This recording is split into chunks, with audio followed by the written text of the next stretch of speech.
Hey guys, it's Nicole back at you with another video. So today's video will be a little more personal to me.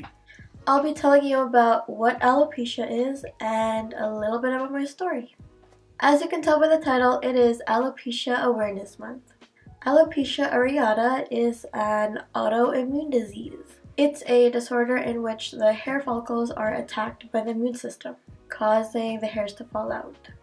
It's misguided. The immune system mistakenly targets the healthy cells, and the body's natural defenses don't recognize the hairs as one of the good guys. So that's why the immune system attacks it. There are 3 different types of alopecia: areata being hair loss in patches, totalis being hair loss on the scalp, and universalis being hair loss all over the body. There is no known cause to alopecia. Usually what medical professions attribute it to is stress, which could mean anything like mental stress, stress in your life, subconscious or conscious stress. And mind you, I was about 5 when I got alopecia, so how stressed can a 5-year-old be? There is no cure. For those who do have it, their condition can resolve, but sometimes hair loss is permanent. There are various treatments to help hair growth, like steroid injections, creams, liquid medications, even shampoos. I've tried a liquid medication before called minoxidil, I believe, if I'm not mistaken. I used that for some time and then it didn't really help. I didn't see much improvement in hair regrowth, which my mom also noticed, so she was just like, stop using it, you know? Sometimes alopecia can go away and never return.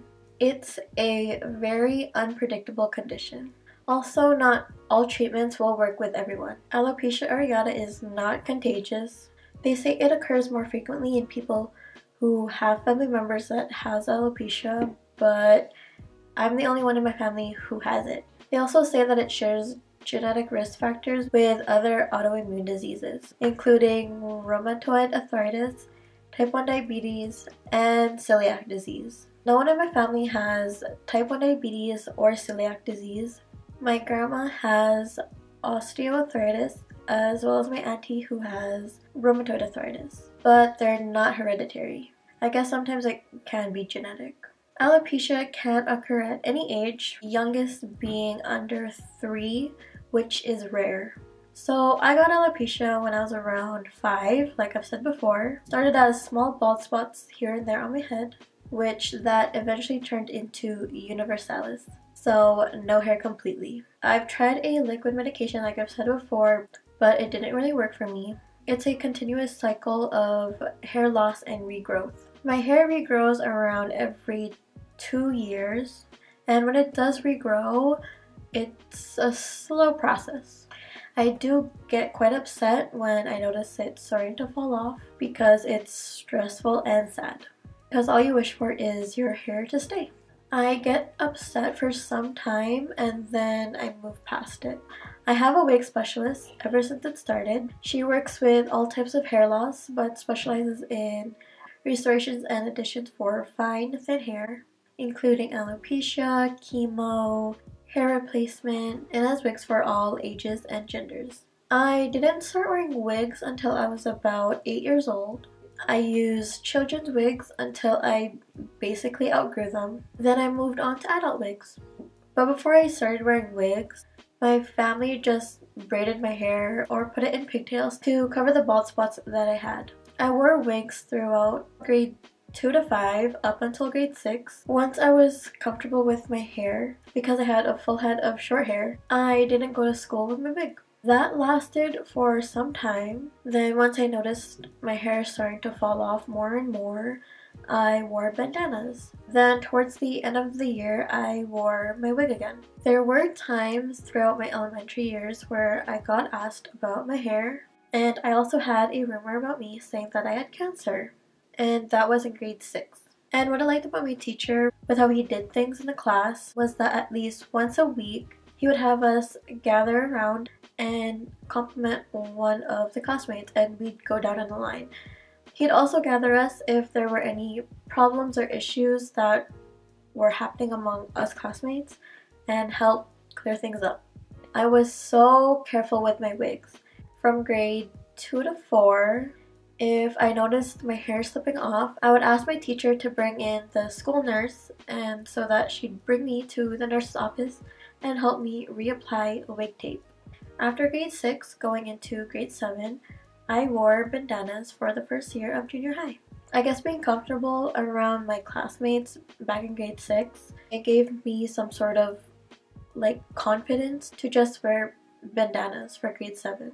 It was cute because the colors of my bandanas matched the outfits that I wore. Of course, I got questioned because you could clearly tell that I had no hair. So when I did get questioned, I just simply said, I have alopecia. Although I did get bullied once in that year, it was lunch. My friends and I, along with other kids, we were eating lunch in the counselor's room. And when the counselor left her room, this kid sitting across from me just started saying, "You can't move your eyebrows, you can't move your eyebrows." Of course, I was confused and I asked him what, and he repeats what he says, but this time also moving his eyebrows. And I was still confused and I gave him a confused look. And when you're confused, your brows furrow. So he just repeats what he says another few times. Then my friends and other kids who were in the room, they helped stand up for me. This kid was also bullied, made fun of in this school, so that may explain why he made fun of me, which no one should ever bully or make fun of others. I did tell the counselor later that day, and the next day the kid apologized. So the rest of junior high and the first 2 years of high school, I just continued to wear wigs up until grade 12. Last year of high school was the year that I went to school without my wig for the first time, without anything covering my head. It was the second week of school that I didn't show up with it on. I was just like, I'm gonna show up to school without my wig. Of course, when it came to winter though, I wore my wig, but once it started getting warmer again, I just didn't feel the need to wear my wig. My teachers were of course shocked because they've seen me only with my hair. So just coming to school bald-headed was a head turner. They did question me as to why I shaved my head, and I would just say I didn't. I have alopecia and my hair comes and goes. And they would say it was a nice look. No one really questioned me, they just stared and such, But before grade 12 started, I was in the States on vacation. There's a specific place that we went to that is memorable to me. That place is Silverwood Theme Park, specifically on July 29, 2014.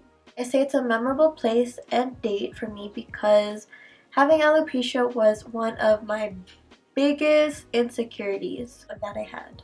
And 4 years ago was when all of that changed, for which I'm truly thankful for that day and the encouragement that I got from my Auntie Ro and Uncle Jay to take off my wig because it was okay to not have hair and that I was beautiful with and without it, to just simply be myself. If it wasn't for them, I for real wouldn't be able to be the person that I am today. I wouldn't have the confidence that I have now. And also it was mad hot that day and wigs just add more weight and heat to the head. So I'm quite happy that I got the courage to take it off.